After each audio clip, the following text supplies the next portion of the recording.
But first, we begin with a date. It is March 4th, 2024. That's when a federal judge from the far-left Washington swamp would like Donald Trump stuck in court for the start of the DOJ's so-called election interference case. Now, coincidentally enough, the very next day, March the 4th, March the 5th, that's Super Tuesday. One of the single most important days during any presidential primary. Now, the Fulton County DA also originally requested, magically, March 4th. But I guess for her trial, well, she'll now need a new date to find, probably right next to a big primary, on March 25th, Alvin Bragg's bogus case in New York City. That's set to begin. That's a week before a major multi-state primary day, including the delegate-rich New York. And a month later, on May 20th, well, Jack Smith's other case against Trump related to classified documents is set to begin in Miami, a little over a week before yet another big multi-state primary day. Now, there's also multiple civil cases against President Trump scheduled at various states over all of next year. According to legal scholar Jonathan Turley, quote, these dates seem highly optimistic and a tad opportunistic by prosecutors, to say the least.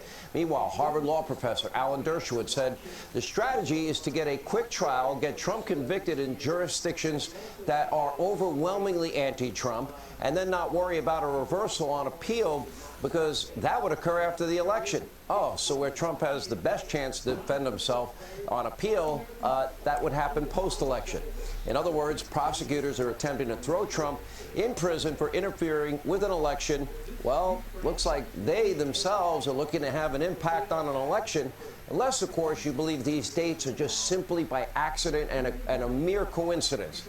All right, time for a Hannity history lesson. Top Democrats, they have attempted to interfere or discredit election results in every major race that they lost for the past 2 decades, even coming out and wanting, electors replaced. How many of you didn't remember that?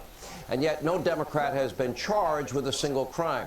Is that a dual justice system? Is that the weaponization of this Justice Department? The Trump campaign, they're fighting back.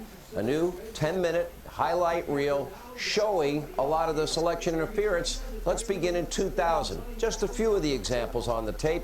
We'll tweet it out, and that will be included in this new film. Take a look. Let's remember 3 words: Bush versus Gore. A court took away a presidency. If Al Gore won that election, I think he won it anyway. I rise to object to the fraudulent 25 Florida electoral votes. I must object because of the overwhelming evidence of official misconduct, deliberate fraud. Wow. Democrats back at it. Remember John Kerry? He lost in 2004. Take another look. We have found in the last election that the voting has not been pure. It has been tainted. We cannot declare that the election of November 2nd, 2004 was free and clear and transparent and real. And there must be independent testing of the voting machines used in Ohio. The question, obviously, is how many instances were not caught that we don't know about? Number one, we've seen a lot of what I'll call honest glitches where it just didn't work right, but also that these machines are hackable, that a dishonest employee of the vendor or a dishonest employee of a local board of elections or simply someone who knows electronics and has a computer at home could hack into these machines and put in a secret instruction to disregard every 20th Democratic vote or add 10% to the carrier, to the Bush vote or whatever, and you might not ever know it. And it goes on much longer. You got 10 straight minutes of this. And after taking a hiatus during Obama's back-to-back wins, the election deniers in the Democratic Party, they were worse than ever. 2016, in case you forgot. Take a look. I believe he knows he's an illegitimate president. I think it's also critical to understand that, as I've been telling candidates who have come to see me, you can run the best campaign, you can even become the nominee, and you can have the election stolen from you. I think he's an illegitimate president that didn't really win. So how do you fight against that in 2020? You are absolutely right. The president is an illegitimate racist occupying the White House. The Russian weighing in on the election, the Russian attempt to have the election, and frankly the FBI's weighing in on the election, I think makes his election illegitimate. It's illegitimate, and my biggest fear is that he's going to do it again with the help of Vlad, his best pal, and we're going to be stuck for 6 more years in this guy. And that is terrifying. It's terrifying. Would you be my vice presidential candidate? Folks, look, I absolutely agree. I will never be afraid to challenge this illegitimate president.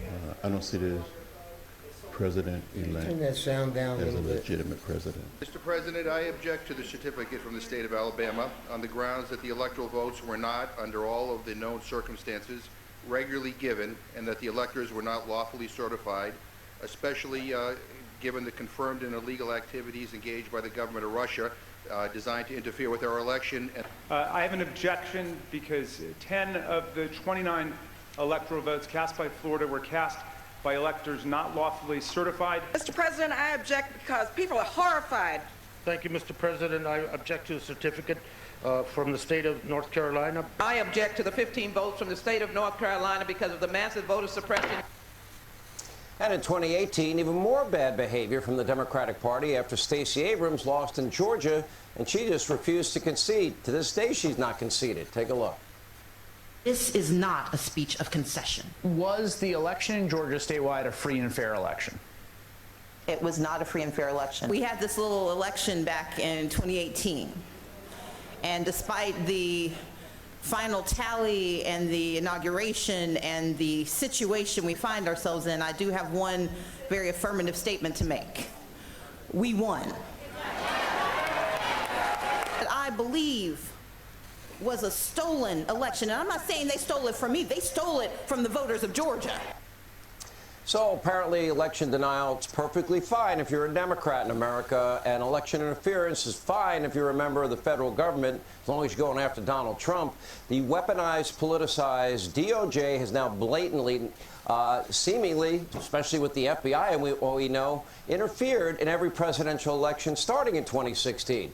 From propagating Hillary Clinton's dirty Russian dossier to not holding her accountable for top secret classified documents, for the destruction of 33,000 subpoenaed emails with BleachBit and devices to get destroyed with hammers and SIM cards removed.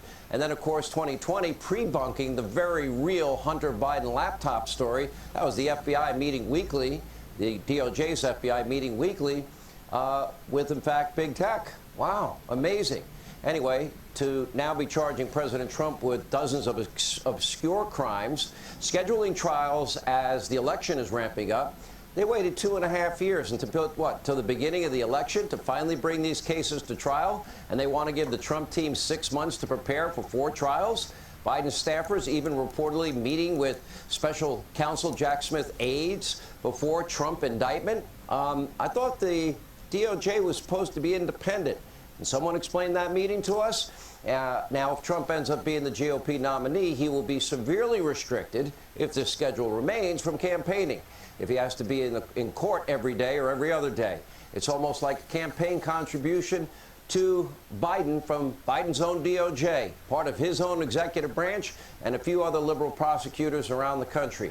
Now, Biden, meanwhile, will take all the help he can get because right now he's losing. Latest poll by Emerson that came out, he's down by 2. He's down by 5 in the same poll. If, in fact, Cornel West runs as a third-party candidate, probably a strong possibility. New York Post has a poll, Joe Biden down by 3. New poll from the AP reveals that a whopping 77% of Americans believe Joe Biden is too old to effectively serve a second term. And no surprise there. I highly doubt Biden is capable of serving right now. He just spent 23 of the last 30 days on vacation, according to RNC research. And during the rare occasions that he actually works, Joe refuses to answer serious questions. He's not fulfilling responsibilities, i.e. the case out in Maui, especially when things come to corruption and bribery allegations. He's only doing interviews with the Weather Channel. Remember when Biden boasted about leveraging that $1 billion U.S. tax dollars as vice president to force out Ukraine's top prosecutor, the same guy who was investigating the company paying his son millions of dollars for work in which he had no experience at all? Well, anyway, talk about corruption. Not only did a trusted FBI source accuse Joe Biden of accepting a massive bribe for the action, but the prosecutor that Joe forced out in 6 hours, son of a bee, he believes Biden was up to no good and Hunter was up to no good. Take a look. Poroshenko fired me. at the insistence of the then Vice President Biden, because I was investigating Burisma. There were no complaints whatsoever, no problems with how I was performing at my job. The reason I oversaw the Burisma case was because I was the Prosecutor General. The reason that I was handling it was because it deserved a special mention. It was on a list of cases to merit special attention, because Hunter Biden was involved with Burisma, and of course his father, the Vice President Biden at the time, oversaw Ukraine affairs for the White House. My firm personal conviction is that yes, this was the case. They were being bribed. The fact that Joe Biden gave away $1 billion in U.S. money in exchange for my dismissal, my firing, isn't that alone a case of corruption? So the fired prosecutor believes it was a bribe. So did the FBI informant. And that 1023 form referred to it as a bribe. According to a bombshell Fox News report, Hunter Biden's top business partner, Devon Archer, actually met with then Secretary of State John Kerry only weeks before Shokin was ultimately fired. Prior to that, Hunter Biden's Burisma bosses got Hunter to call D.C. Remember the call, December 4th, from Dubai? It was Hunter with Burisma executives. Yeah, they need help, Dad. Pops, they need D.C. help. 5 days later, in Ukraine, Joe withheld the $1 billion, which, by the way, we now know from John Solomon was actually Obama administration policy. Anyway, so they made all that happen. No charges for Hunter or for Joe. No FARA violations, nothing. Hunter was even living at the White House until recently.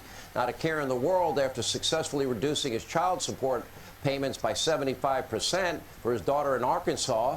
And he signed a lease, though, on an oceanfront, beautiful Malibu pad.